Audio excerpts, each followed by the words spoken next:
الحمد لله رب العالمين والصلاة والسلام على أشرف المرسلين نبينا محمد وعلى آله وصحبه أجمعين.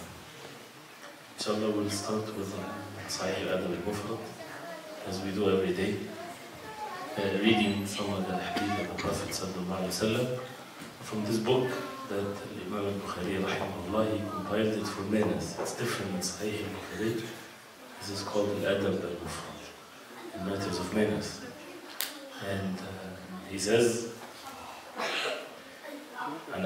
باب من دعا لصاحبه أن أكثر ماله وولده. The chapter for someone to make dua to Allah subhanahu wa ta'ala for his friend, for his companion, that Allah will provide for him more wealth and more children. That this is a valid dua, this is a good dua. It's a good dua to do for someone, that Allah will give him a lot of wealth and a lot of children. يقول عن أنس قال دخلت على النبي صلى الله عليه وسلم يوما. Anas رضي الله عنه said, I entered on the Prophet صلى الله عليه وسلم at one day. وما هو إلا أنا وأمي وأم حرام خالتي. And it was me and my mother, his mother Sulaym, and Haram, his aunt. إذ دخل علينا, Prophet صلى الله عليه وسلم, he entered on us, فقال لنا ألا أصلي بكم? Should I pray for you, or pray? That means he would lead the salah and they pray behind him. وذاك في غير وقت صلاة. Anas was saying, and this was not the time for salah, not the salat fard. And the Prophet ﷺ would pray the fard in the masjid, of course. So when he entered with them, he said, you want me to lead the salah and pray together, jama'ah also? فقال رجل من القوم. So one of the people sitting while Anas is saying this, فأين جعل أنس منه? He asked, where did the Prophet ﷺ put Anas radiallahu anhu in the salah while he was making salah? فقال جعله يمينا. He made him next to him on his right side. He made him stand next to his right side, next to him. ثم صلى بنا ثم دعا لنا. He said, so he led us in the salah, then he made dua to Allah subhanahu wa ta'ala for us, أهل البيت, the people of this house, بكل خير من خير الدنيا والآخرة. Prophet ﷺ made dua for them, the people of the house of Anas, household of Anas radiallahu anhu, with all means of goodness of this life and in the hereafter. فقالت أمي, his mother, Sulaym radiallahu anha, she said, يا رسول الله خويدمك ادعو الله له. His mother, she said, O Messenger of Allah, خويدمك. خويدمك is تصغير, the small name for خادمك. Al-Khadim is the servant. So خويدمك, your small servant. Meaning Anas, radiallahu anhu, when the Prophet ﷺ migrated to Al-Medina, Sulaym took Anas, radiallahu anhu, who was a young boy, to the Prophet ﷺ to be with him, to serve the Prophet ﷺ. And Anas radiallahu anhu, he said, I stayed with the Prophet ﷺ for 10 years. He never said to me for something that I didn't do, why did you do it? And he never told me for something that I did that was not right, why did you do it? And he never said to me, uff qat, uff, when you're angry, and you show just the slightest gesture of being discomfortable or upset. He never done that to me, alayhi salatu wassalam. Except one time, he said, when the Prophet ﷺ sent him for something, for hajat, to go give someone something, or something, send him for something. And he was a young boy. He went out and he found the kids playing, so he started playing with them. So he said, then after a while, the Prophet ﷺ came out and he saw me. And he came to me and he talked to me in my ears. Where did you do what I told you to do? Something of that nature.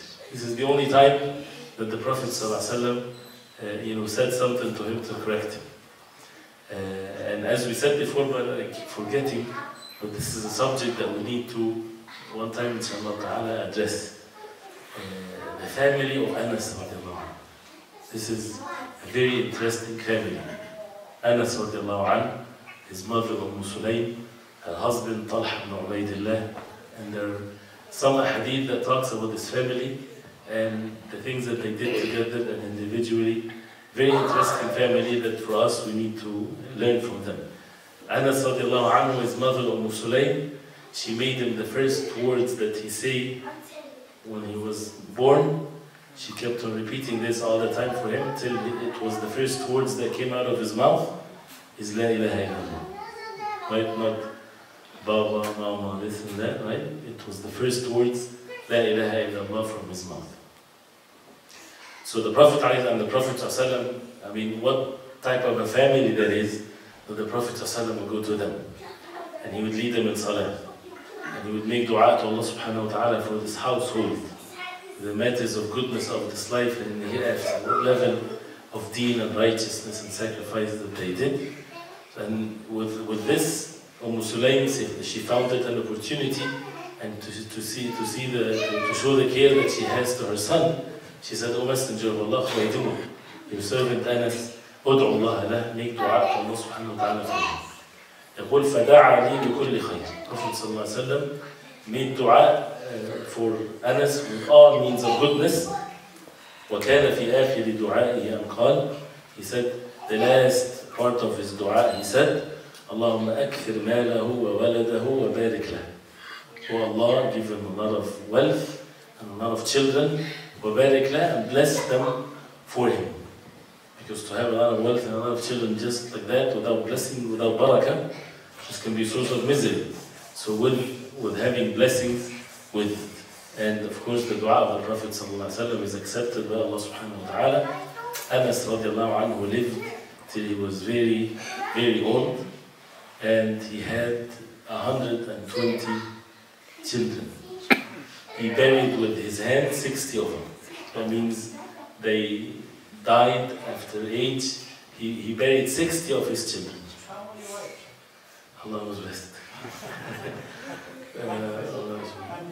No, so the dua of the Prophet ﷺ, Allah subhanahu wa ta'ala accepted, and he had so much wealth that his garden, radiallahu anhu, would have the fruits of the year twice.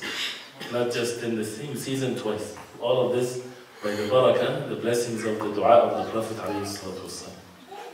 And to show again the blessings of this family. So in the series of the chapters that talks about families and relatives and so on, it's a good dua to make to someone, as he mentioned. This is one of the etiquettes. You can make dua to Allah subhanahu wa ta'ala for someone, that Allah give him wealth and children and to bless them for him. And then he says, Al-Walidat, Bab al-Walidat, Rahimat.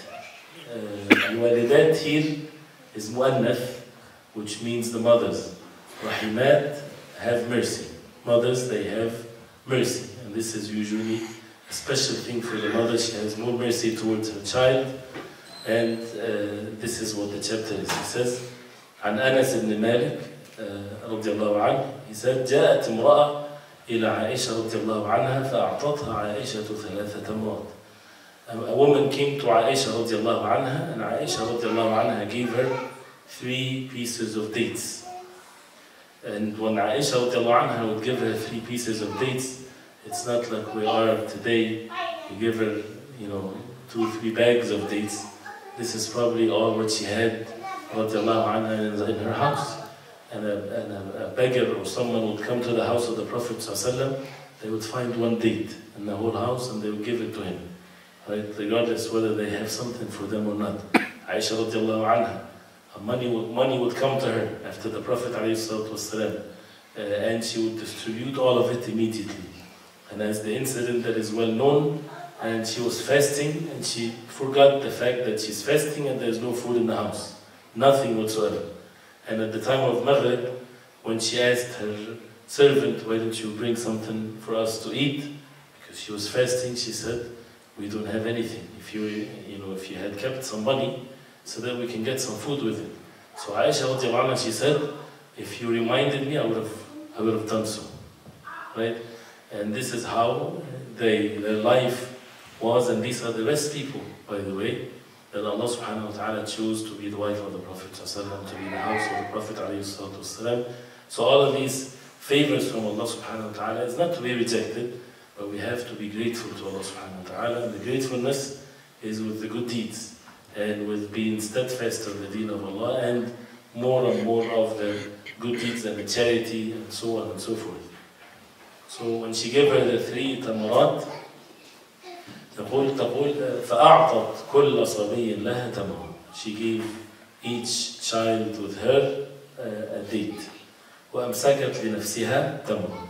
So she came with 2 children. She gave each one and one for her. So it's 1 date for each. فأكل الصبيان التمرتين ونظر إلى أمهما. They ate, the 2 boys or so, they ate the 2 dates, and they looked وَنَظَرَ إِلَى أُمِّهِمَا, and they looked at the mother. Looking at her, meaning that they want more. فَعَمَدَتْ إِلَى التَّمْرَةِ فَشَقَّتْهَا. So she took that 1 piece of date that was for her. فَشَقَّتْهَا, she split it. الشَّقْ is the split. So she split it into half. فَأَعْطَتْ كُلَّ صَبِيٍّ نِصْفَ تَمْرَةٍ. She gave each child half a date, and she didn't eat anything, right? And by the way, also before we continue, that I don't know if anyone see anyone asking for food. Usually, even back home, the beggars, they ask for money, right? But how many beggars they ask for food? And if the beggar asks for food, that means he's really in need, right? He's hungry, not someone that is taking it as a profession. So this woman, having this hunger, but the mercy that she has towards her children, that she gave them even the 1 date, and she didn't eat anything. فجاء النبي صلى الله عليه وسلم فأخبرته عائشة. Prophet صلى الله عليه وسلم came, and Aisha رضي الله عنها informed him. فقال وما يعجبك من ذلك لقد رحمها الله برحمتها صبيها. Which means, what is amazing about this? That means it's amazing. Allah subhanahu wa ta'ala have mercy on her because of her mercy towards her children. But the narration that Allah subhanahu wa ta'ala made her enter Jannah because of this action. This was the action, or the act that made her enter Jannah. This act of mercy and this sacrifice, although it's with 1 piece of date. That was the reason for her to enter the Jannah of Allah subhanahu wa ta'ala. And by the way, many of these things you would find in the stories of the Salaf, with the early generations of Islam. And there are many, but without taking too much time. 1 more chapter. يقول باب قبلة الصبيان. The kissing the children. This is a good thing. This is part of the deen, to show this mercy towards them. يقول عن عائشة رضي الله عنها قالت جاء أعرابي إلى النبي صلى الله عليه وسلم فقال. Bedouin, Arabi, those who lives in the desert and they move around. He came to the Prophet sallallahu alaihi wasallam. فقال أتقبلون صبيانكم. He asked the Prophet sallallahu alaihi wasallam, you kiss your children? He said, فوالله ما نقبلهم. The man said, wallahi, we don't even kiss them. They're rough people, so he said, we don't kiss our children.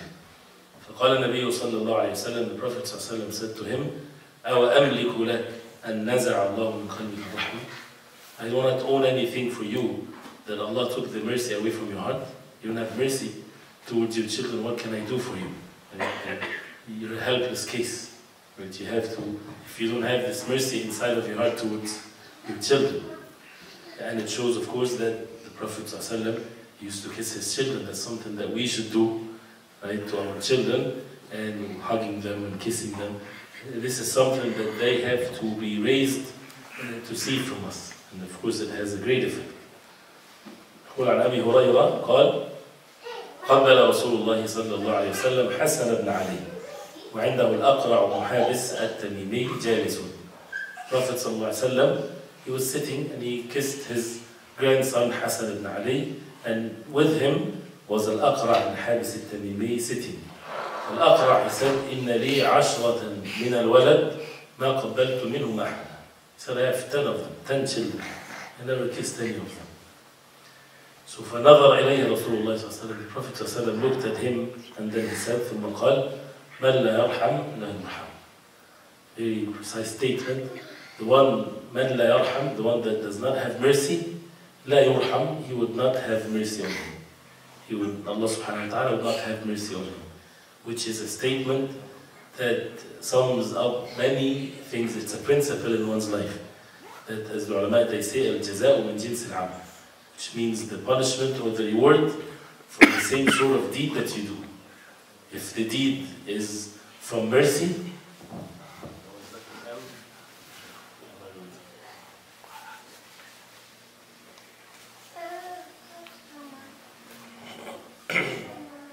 this is in everything, whether it's mercy or others. If a person, why would you do this act, for example? You give charity because of the mercy in your heart, you had mercy towards the miskeen or the poor. Allah subhanahu wa ta'ala is the most just and He is the most merciful. You will be treated in the same way. You give your time for the salah. You take away from your business or from your time to work or whatever because you want to establish the salah. Allah subhanahu wa ta'ala is the most just, He's the most merciful. He will bless your time.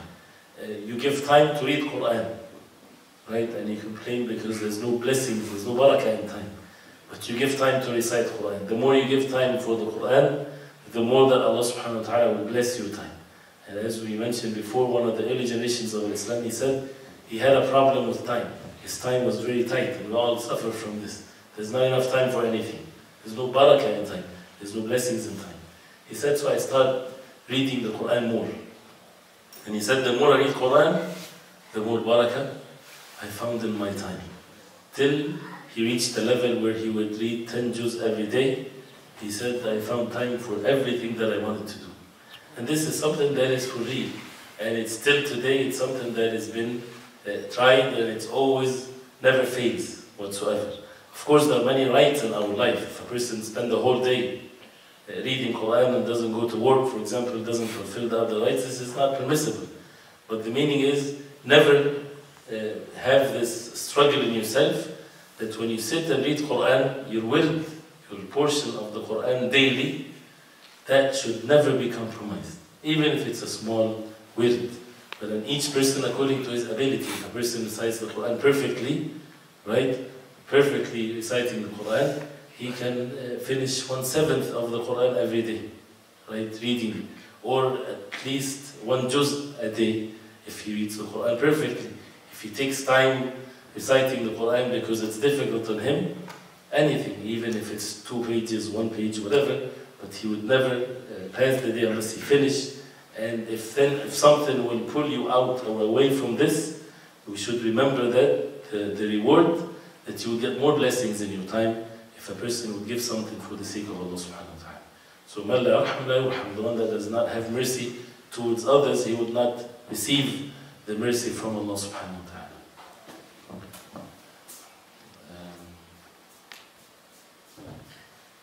Stop inshallah at this point from the book.